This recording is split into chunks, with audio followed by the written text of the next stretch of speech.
দক্ষিণ দিনাজপুর জেলার হিলি থানার পশ্চিম আপতর সীমান্ত এলাকায় আজ শুভ সূচনা হলো বহুযুগের ঐতিহ্য বহন করা 14 হাত কালী মাতার পুজো বার্ষিক মেলার। দীর্ঘদিন ধরে এই গ্রামীণ মেলা পুজো শুধু ধর্মীয় আচার নয়, সীমান্তবর্তী বহু মানুষের মিলন ক্ষেত্র হিসেবে পরিচিত। ভোর থেকে গ্রাম জুড়ে উৎসবের আমেজ তৈরি হয়। মন্দির প্রাঙ্গণে ভক্তদের লম্বা লাইন দেখা যায়। পুরোহিত মহাদেব তিওয়ারি বিশেষ পূজা অর্চনা দিয়ে পুজোর সূচনা করেন। স্থানীয়দের বিশ্বাস, এই বিশেষ দেবী রূপের আরাধনায় গ্রামের অশুভ শক্তি নাশ হয় এবং সুখ সমৃদ্ধি নেমে আসে। সীমান্ত এলাকার মানুষের প্রতি বছরের মতন আজ ভিড় জমিয়েছে দেবী দর্শনে।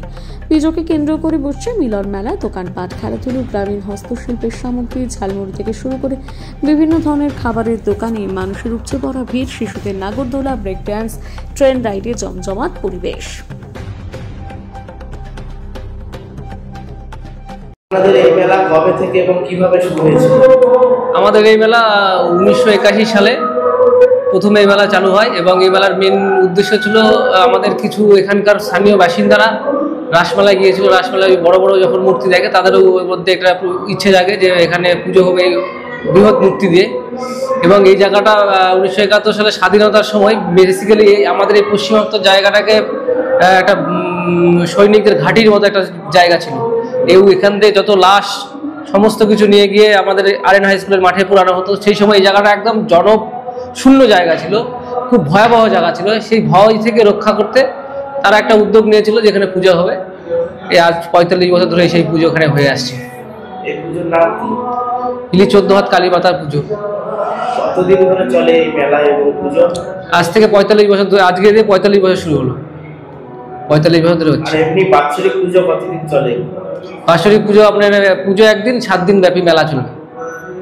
মেলা এবং পুজো উপলক্ষে আর কি হয় মেলার পাশাপাশি?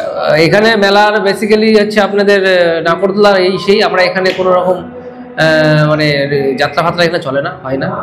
মূল বিশেষ আকর্ষণ কি? আমাদের নাগরদোলাই মেন আকর্ষণ। এখানে নাগরদোলা, চিত্তাহার, মাতকুয়া 7 দিন মেলা চলে। 7 দিন মেলা চলে। কাঠের বই মেলা, কাঠের মেলা। আর বেসিক্যালি আমাদের এখানে হচ্ছে এটা বলা যেতে পারে উত্তরবঙ্গের বৃহত্তর কাঠের মেলা উত্তরবঙ্গের মধ্যে। যে এখানে কাঠের ব্যবসায়ীরা, প্রচুর কাঠের ব্যবসায়ীরা এখানে ব্যবসা করতে আসেন এবং তাদের কোনো জিনিস ফেরত যায় না, সমস্ত কিছু বিক্রি হয়ে যায়। এবং সেই জন্য এরা আমাদের দক্ষিণ দিনাজপুর তথা উত্তরবঙ্গের মধ্যে মোটামুটি কাঠের একটা মেলা বলা যেতে পারে। এখানে কতদিন ধরে দর্শনার্থীরা আসে?